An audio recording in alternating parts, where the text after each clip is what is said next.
Hello, everyone. This is Ed Breniger, and welcome to the Eddie Network podcast. My guest today is Chelsea Fraser, a young woman who lives in Greenville, South Carolina, and is doing some really interesting work through her church. Welcome, Chelsea. I want to hear about what you're doing and how you got into this world that you're in, and whatever you'd like to share with us, because it's it's going to create a conversation that I think is just going to be real rich and interesting and inspiring to so many people. Well, thank you, Ed. It's really an honor to get to talk with you today. And um, as far as my background, I grew up in a family of professional artists, art professors, art makers, vocalists, actors. My grandmother, my paternal grandmother, had a seminary degree from New York Theological Seminary in religious drama, and she helped start a theater and communication program at a university here in the upstate way back in the 50s and 60s. And so I've just been surrounded with the arts my entire life.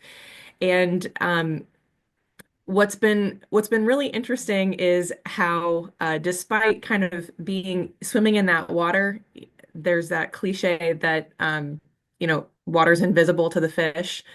I didn't really feel like an artist. I don't make visual art. I sing and I play the piano and the oboe, and I was always involved in music. I write. I got a degree in English literature, and I still didn't really feel like an artist. That wasn't part of my whole identity. And so I pursued a master's degree in organizational communication, focused on leadership, and was really interested in helping other people sort of uh, know how they fit in larger contexts and be the whole person that God made them to be. And so um, I eventually started my career teaching at the college level in communication, teaching leadership, public speaking, organizational communication, and pursuing a doctoral program. And God just closed the door on that. So I moved into administration in higher education, and that about killed me too. That was not where God had me forever. Um, and so I really had kind of some personal crises that had to do with uh, really being completely disconnected from all of the creativity I had ever done. I had just really reflexively stopped writing. I wasn't engaged in any musical groups, and I have three boys, and I had all of them within a 5 year period, and then COVID hit. Um, so God led me out of kind of higher ed and business mind into a brand new ministry in a downtown church serving artists and serving the community through the arts.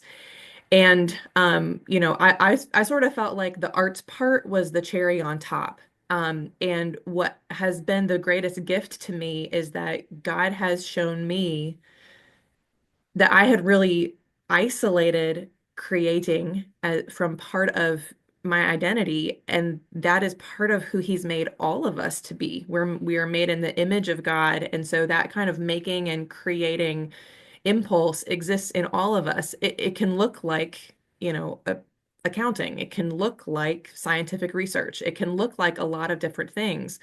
But for me, it literally looked like writing and making music, and I had completely quenched that.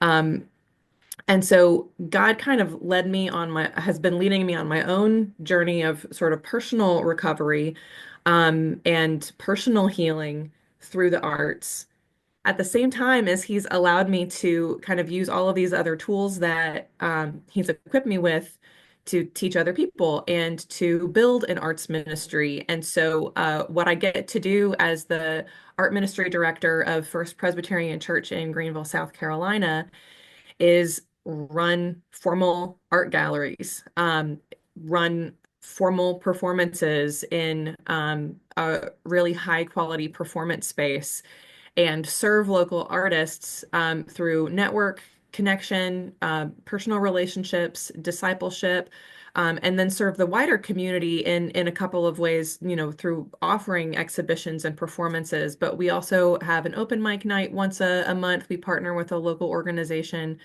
Um, I run a book club. Right now we're in Lord of the Rings, which is just giving me life. It's one of my favorite books. Um, and other things as they're able and as we're led. And so it's been really amazing to get to work in the arts again.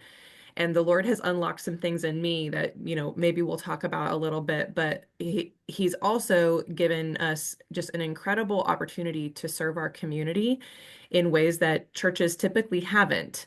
And especially Protestant churches typically haven't. And so that's been a huge blessing. And just one of, I think it's C.S. Lewis who titled his memoir Surprised by Joy. Um, I feel like I'm in that season right now, just surprised by the goodness and the kindness of God to allow me to experience his joy in the work that he's given me to do, both in my family and in my personal writing life, and in my ministry. Um, that's amazing. And just a side note, we tried to figure out what was going on with the video here, it flashing and stuff. We don't know what's going. So just be patient with us. It's probably going to be this Apologies. way through the conversation. So here's the question. I have a couple of questions. Actually have a lot of questions. But the first question is, um, what what possessed your congregation to want to focus on fine arts in downtown Greenville? That's a beautiful question. I love getting to testify about this. So, our church underwent a strategic planning initiative in 2015, kind of launched it in 2016. And one of the questions that they asked was, what does God want us to do in the place that we're at? And our executive pastor at the time led us to the passage in Jeremiah that where the prophet says, "But seek the peace and prosperity of the city to which you've been taken into exile, and pray for it, that if it prospers, you will prosper." And so that strategic planning group really prayed over our city and where we had been placed as a established church in a downtown community. We have different opportunities and just different resourcing than a church that is in the suburbs. They can do things that we can't, and we can do things that they can't. And so we were really looking at the specific place that God had put us. And it was through multiple conversations with different people. The Lord led our executive director to have conversations with Christians in the area who are artists who felt like they didn't belong in a formal church setting. Who our executive pastor, as I'd mentioned, and then also just lay people who were on the strategic planning committee or who were spoken to, who were consulted. And so what we ended up doing, part of the bulk of that strategic plan resulted in a church expansion to provide better resources to the church. And so we're in another strategic plan. How do we use them well now that we have them? But that was kind of the first step. And so instead of just getting a bigger space for this, for our student ministry, could we build it in such a way that it could be multi-purpose, that it could be used for local organizations, maybe for small performances, instead of just building a bigger fellowship hall for one of our services? Could we make it into like a concert hall space? And instead of just having hallways, what if we installed art rail in all of those halls so that we could exhibit art regularly and intentionally? Um, and so all of that sort of came about within this, really the leading of the Lord. And I came into the conversation much later, um, and, after the building had already been planned, after kind of all of this was underway, when they were already planning on turning one floor, of a small section into a museum compliant space.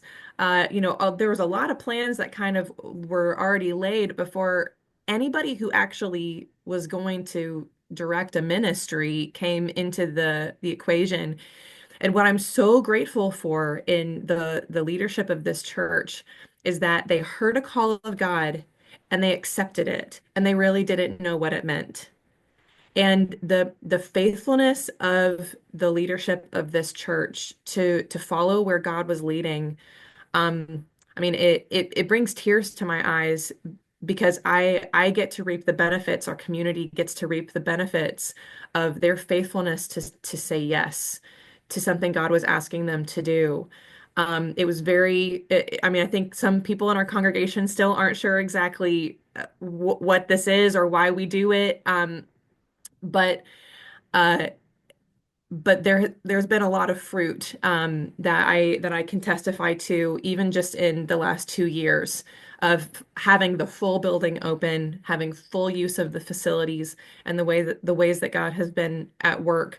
Um, Sometimes He works in really big, visible ways, but most of the time it's through slow, faithful patience. It's through relationships one at a time, and just I'm very grateful for the people that God's brought here and for the obedience of the leaders in the church to say yes when God called.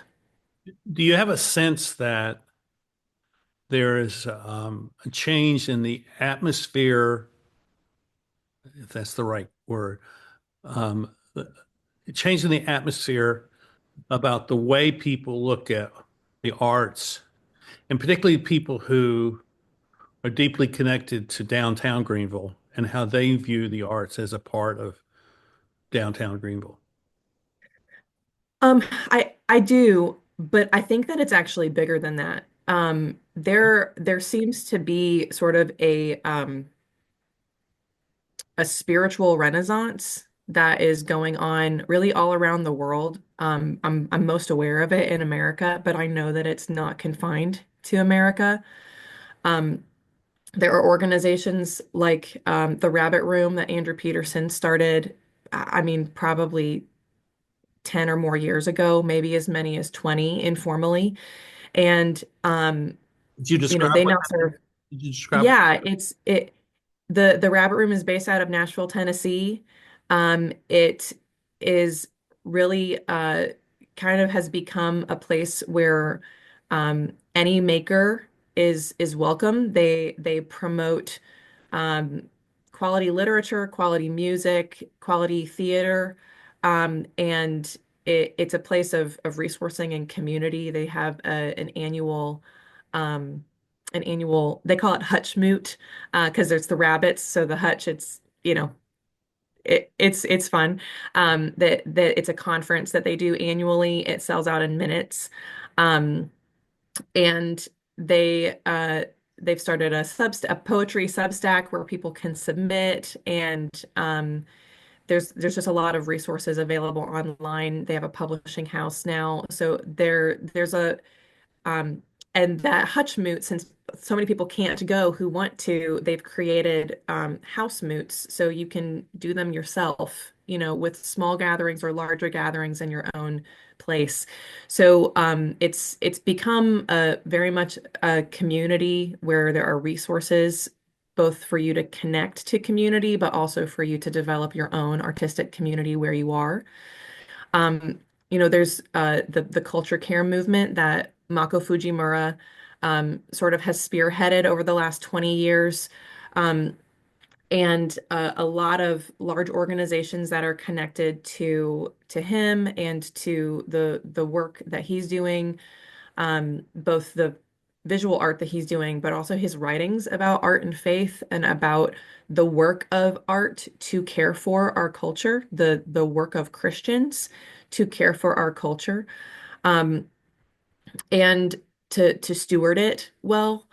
So there have been organizations begun like Christians in the Visual Arts, which ended just a couple of years ago because now there are so many organizations to support Christians in the visual arts. There's a group called Christians in the Theater Arts, and those groups had been around for 40 years or more. And so I really feel like what my church is getting to do right now is because of the faithfulness of believers in the arts when nobody was doing anything like this to pursue the call that God placed on their heart to make good music, to paint well, to share that work with the public and with their communities, to say what God gave them to say. And so here in Greenville, we're sort of experiencing a microcosm of that work that's been kind of seeded by many different places. And those are really only two very big ones. I could mention others. Um, and I'm seeing these initiatives popping up all over the place in Michigan, in Kentucky, in Chicago, in Texas, in Virginia, and in Florida. These are just places in Arizona. These are just places I'm aware of where this kind of care for our culture is sprouting. And what's interesting here in Greenville in particular is that there are a number of artists that have community and don't have as much opportunity. And so they need, space to share. They need support to get their work out, whether that's in an exhibition on a wall or whether that's just through, other people saying, look at this work or buying their art. Um, but there are also a lot of performers who, if you don't get into the audition, you don't have an opportunity to perform. If you're not in a large enough group that has the funding to secure a venue and to pay all of the performers, you might not be able to have a recital. You might not be able to share your work in any kind of, communal way in real time with real people. There's a lot of resources digitally, but I think that some of them are to the detriment of our in-person community. And so being a place that has opened up its doors, we've been inundated by requests to use our space.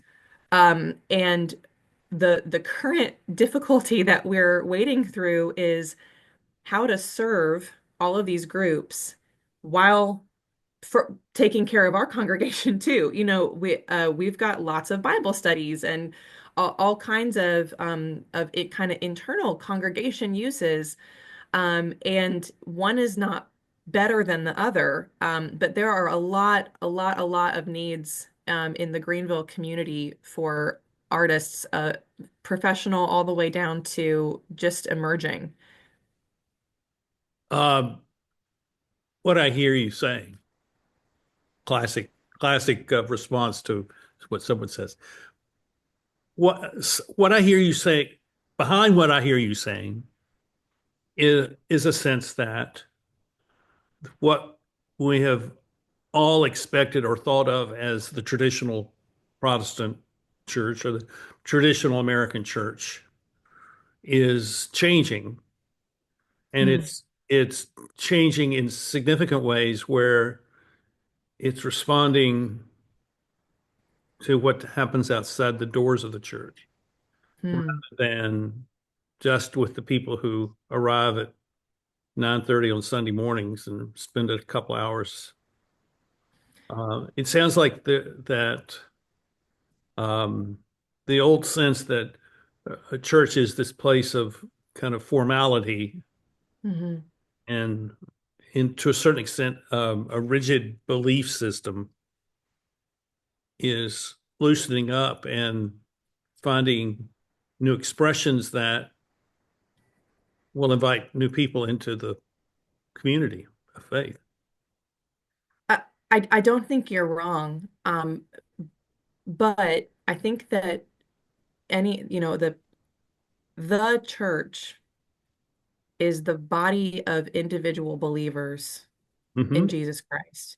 Right. And I think that what I'm seeing is that the traditional cultural way that particularly the American Western world has set up church um, has really sort of been sectarian, if I can use that term. We get into our groups and we stay there. And we're meant to work out our salvation with fear and trembling. And you know, in the Pauline epistles, we're told very specifically that if their conscience says don't do it, then you shouldn't try to convince them that they can. And if your conscience says that you can do it, they don't need to convince you that you can't. Um, Now, there's boundaries around that and everything, but there's nothing wrong with us being in our individual churches, and with the lines kind of falling in different places. Also, um, I believe that, Baptists and Presbyterians, we're all the kingdom of God, and we're all the capital C church, and where the edges of that are not for me to know. They're not for me to find. And so I think that the church proper and individual expressions of that are attached to buildings, that are these organizations that are set up of like-minded believers, we're at a really interesting point where we're having to confront that duality Mhm. and recognize that, yeah, I've got to shepherd the pastors have to shepherd the flock that God brings them, and that flock is a subset of a larger flock. And so, one of my prayers that I've been praying as we do this work is that any any sort of default of competition, whether that's between multiple arts ministries or multiple churches in my area. There are thousands of churches in Greenville, South Carolina. That spirit of competition or of segmentation would just be sanded down. I don't think it can be eradicated overnight, but that it would start to soften, where churches will link arms more readily, where congregations um, are more open to their community actually coming and singing, as they are before any kind of life change has happened, where the community feels like they are welcome and they are loved and they are seen. Um, but there definitely are tensions. I don't think any of this exists Well, easily. tension is really between form and function. What is the form of the church? Is it the thing that happens on Sunday morning, or is it something that is taking place 24/7? That's the function.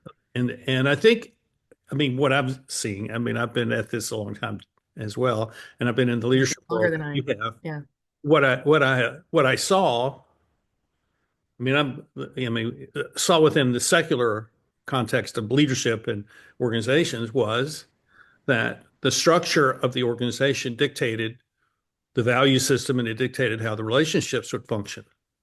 And right. so the relationships are transactional. And by transactional, it means as long as you're buying our message, buying our rules, you're a part of us. And as long as you believe what we believe, you can be a part of us. But if you don't believe what we believe, then you cannot be a part of us. And that's true not just in churches, but it's also true in secular organizations and businesses. Right. And that's a function of structure dictating how we are to live. When the structure just should be whatever is needed to make the freedom of values and the freedom of relationships thrive. And what I'm suggesting is I see that world opening up because I think Hmm. the structure of modern organizations is exhausted and it's failing. Yeah. And and what you're describing is what I've been telling people is going to happen. which is that Mm, local communities will become much more connected together as people supporting yeah, one another, because that's where the sustainability of society starts. It doesn't start in Washington or in no, London or Paris or Moscow. It starts in in Greenville, South Carolina, down there, right there on right. that whatever that main street is, where all those wonderful shops and businesses and Yep. restaurants and arts places. It Yeah. starts there, and we find that we can build community Mhm. if we're willing to allow other people to express themselves in ways that they feel acknowledged and accepted and appreciated. Yeah. Yes. I have had sort of the mantra. I don't know if I mentioned. I know I mentioned that I'm writing. I have a book coming out this month, actually, a book of poetry, and Good. um, it's called The Mother Tree. But one of the reasons why it's coming to life at all is because of this sort of mantra that I'd been saying to other people, and I really felt the heat underneath me. Are you going to put your feet to that truth? Are you gonna walk that talk? Um, and the mantra is just your community needs your art. And I think that that can be expanded, that your community needs your work. Your community needs you to show up and to bring your gifts. And I believe that that's true of churches as well and of organizations as well as it is of individuals. Um, and so the one of the things that I've been sort of wrestling with recently with bringing this book into the world is that, I can't get away from digital. That's where stuff is sold. That's how people find you. I sort of like am irked by that, but it's the reality of, living in this point in history.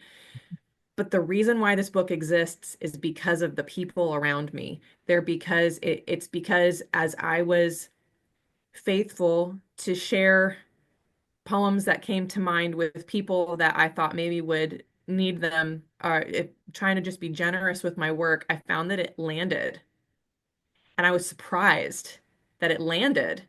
Um, and something that I believe as a person of faith is that artwork in particular, and artwork, and especially artwork that is coming from a place of faith, has its own work to do. And I think that this bears out. If you think of any book that you've read, any piece of art that you've seen that has stuck with you, any piece of music that you've seen that has touched, that you've heard that has touched your heart, it does what you don't have to know who sang it, who wrote it. You don't have to know who made it. The artwork has a ministry. It has a job. And so while, artists are important and I want to serve artists, part of what artists need to know, part of what all of us need to know is that when we do our work in service of the work and in service of the people around us, that work starts to have a life of its own. It really is birthed out and becomes its own thing. Are you saying that there's an artistic impulse in every person? I think there's a creative impulse in every person. Okay. I think there's a creative impulse in every person, And and um, that we would all do well to be freer playing with art, um, to feel like we have permission to make marks, whether we think they're good or not. yeah, Because all writers and all artists, all makers make bad marks. It doesn't matter how masterful you are, you'll make work that isn't as great, and it's a stepping stool to get to the to get big, greater mastery and to get to work that is stronger, not better, but stronger. And you know, I don't have as deep of a leadership background as you do, but there's a similar question that's asked in leadership circles, can anybody be a leader? And or are we all leaders because we all have the opportunity to exert influence? And I really love those questions. They're pointless. It's like it doesn't really help us do better. But what I think is good about them is that they can be empowering to break down obstacles. I beg to differ with you. Okay. I think it does Well, matter. okay. And I think it goes beyond influence. It goes I want to hear more. goes to impact. It goes to creating change, and the change that makes a difference that matters. And I think it's where the community comes together, and the community recognizes people who have taken initiative to create impact. And the Mm, community mm, says you are a leader. I'm not saying I'm a leader. I'm just doing what I right. feel led to do. But the community recognizes your leadership because you have made this difference. Our world is better because of you. Mm. And this is what's been driving me for 40 years. Yeah. And it's believing, I mean, the biblical reference to this is Ephesians 2:10, where God has Right. created a life for us to live and asked us to live into that. Well, I think that life is the one of being a person of love and being a person of service, Mhm. being willing to sacrifice, being willing to give, being willing to transcend barriers, boundaries.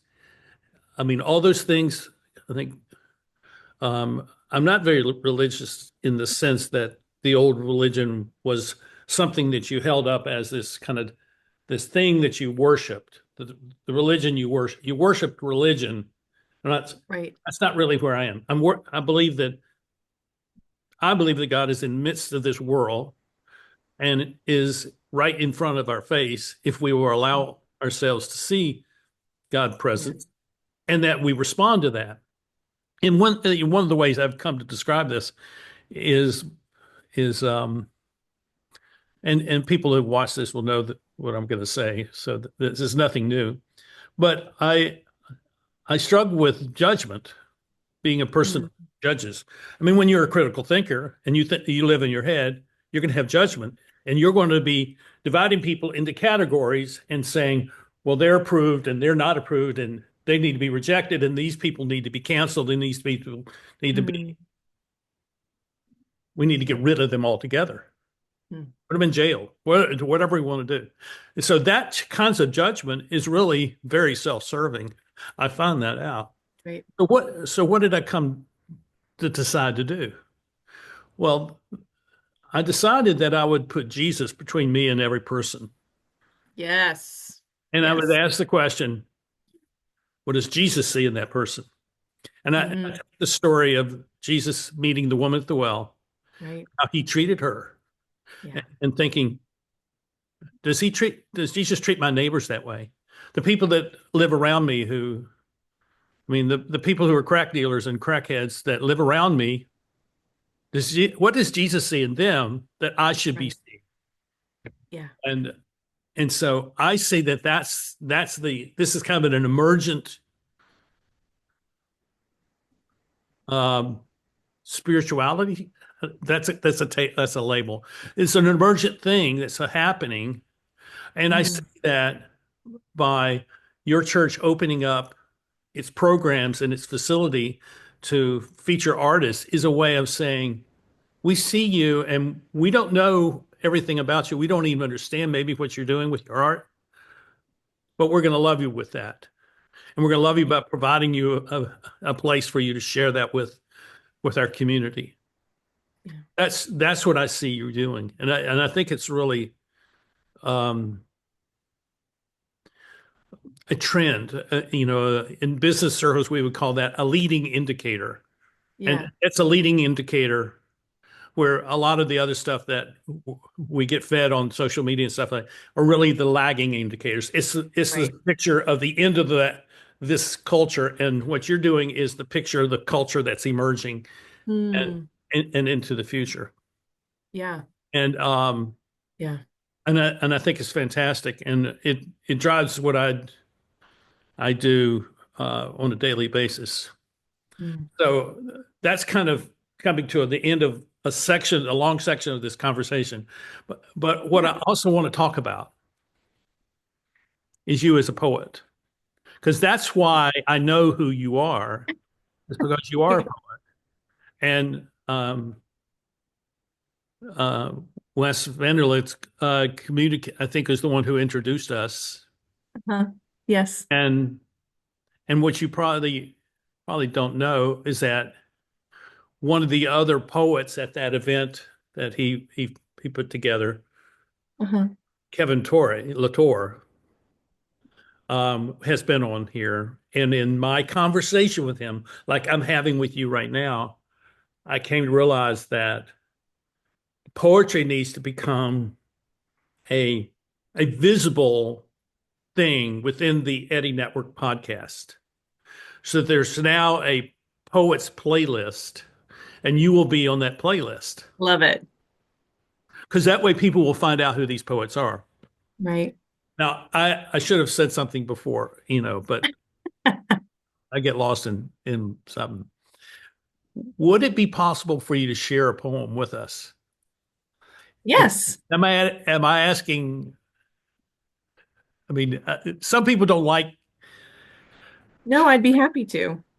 So I would love for you to do that because I mean, we've been talking kind of theoretical, and we're talking administration, we're talking Sure. kind of organizational strategies and things like that. Yeah. Yeah. And it's all really valuable, very, but I'd really like you to share something that and if you send me the text, I'll include it in the show notes. And Okay, I can do that. this will come out in a couple of weeks. And so also send us how we can find your book. Sure. I absolutely will. Mother Tree. Oh, Yes, the mother tree. I love that. I love that. I love that title. Thank you. Um, yeah, do you want me to just read something or to Tell us a little bit about what you can read and then read it. okay. Okay. So I mentioned way at the beginning before we started talking about church and ministry and arts ministry, that I got a degree in English literature. And so what is really kind of strange to me is that I love like old formal poetry. I love Shakespeare. I love John Donne. Milton's Sonnet 20 like changed my life in high school. Um, but some of the writers that I probably emulate a little bit more are more more recently modern. They're not actually terribly modern, but Emily Dickinson. I love E. E. Cummings. Cummings is my man. And what I really love about Cummings is his the way that he was analytical. He kind of pulled apart linguistics and pulled apart syntax in order to layer meaning. And that's what I love as a poet. I love layering meaning. I love having accessibility plus complexity. Um, and as somebody who had an education, kind of a heart of a teacher, I also love getting to expose really great characters or really great stories or really great, really interesting facets, in like information that I find really interesting. I love infusing that into what I write. So this collection, the Mother Tree really is the product of that period of time in my life I was telling you about where I was coming back to writing and there was a lot of healing. There was a lot of sort of like internal being and becoming work. And because I'm also a mother, there's a lot of layers there. But my mind kept being drawn to trees and how trees are rooted and they grow slowly. But that slowness is strength.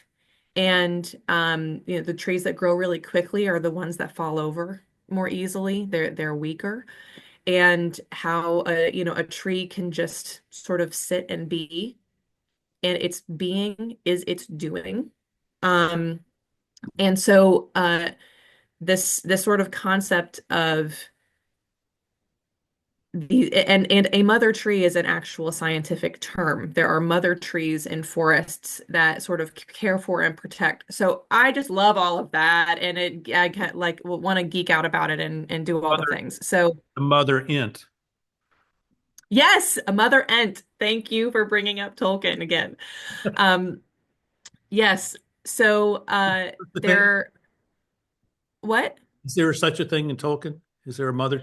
Well, sort of. So the ents that the company interacts with in the Lord of the Rings, they're all males, and their history, their lore is that they lost the Entwives.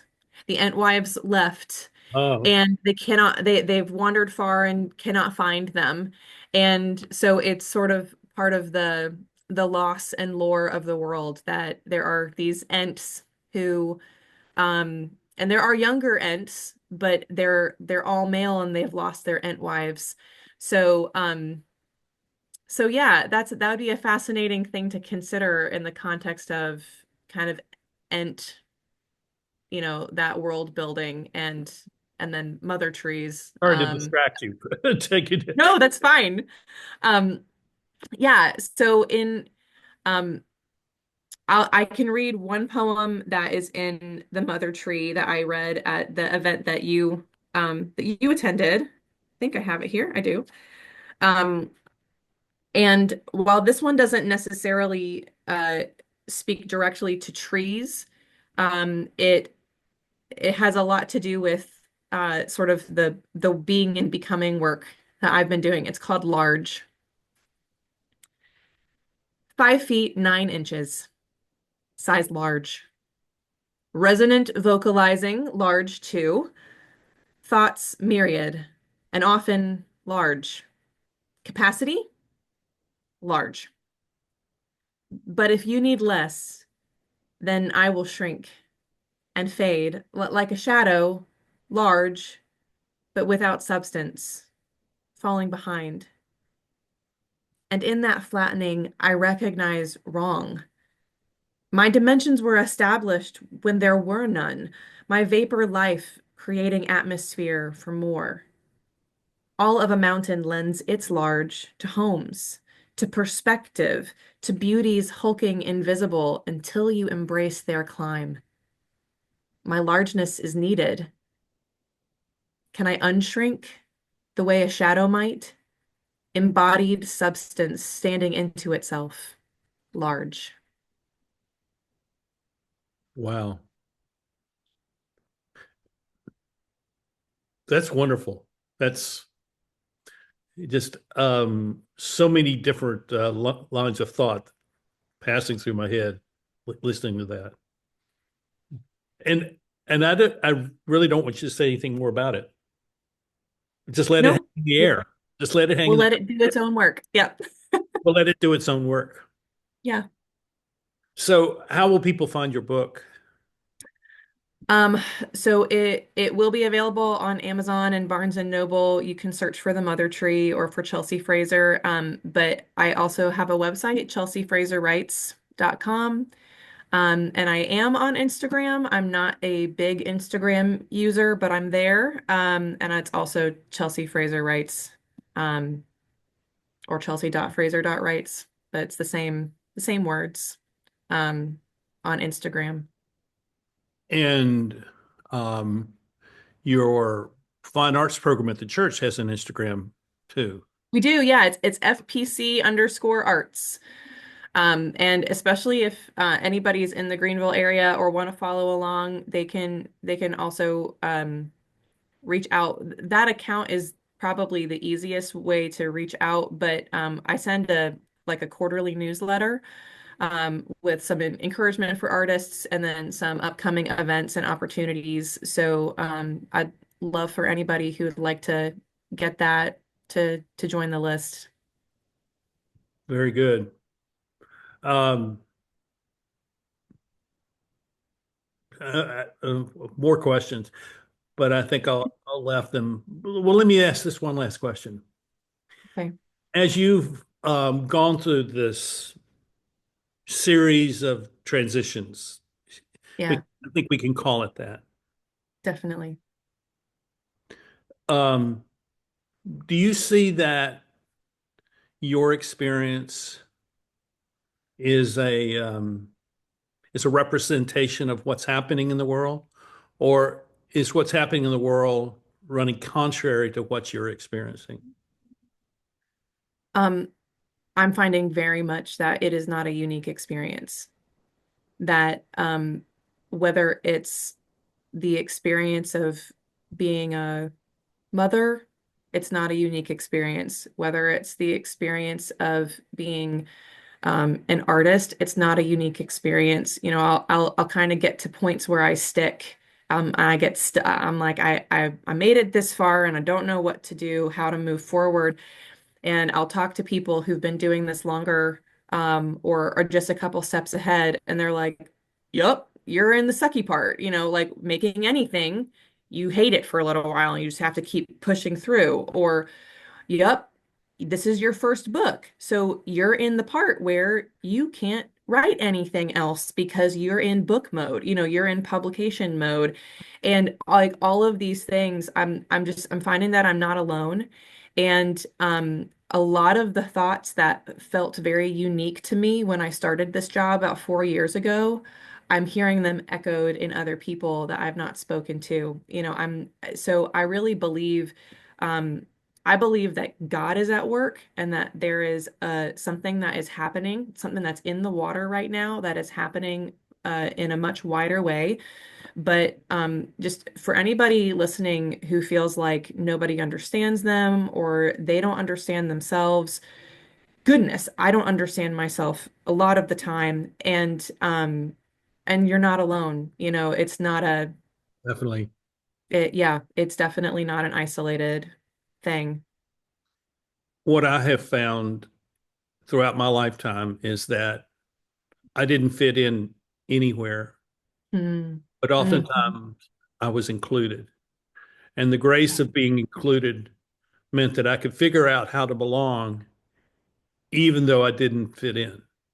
Right. Hope that's kind of poetic. I know it It does sound kind is. of poetic, but it really is, I think, where a lot of people are. Hmm. Um,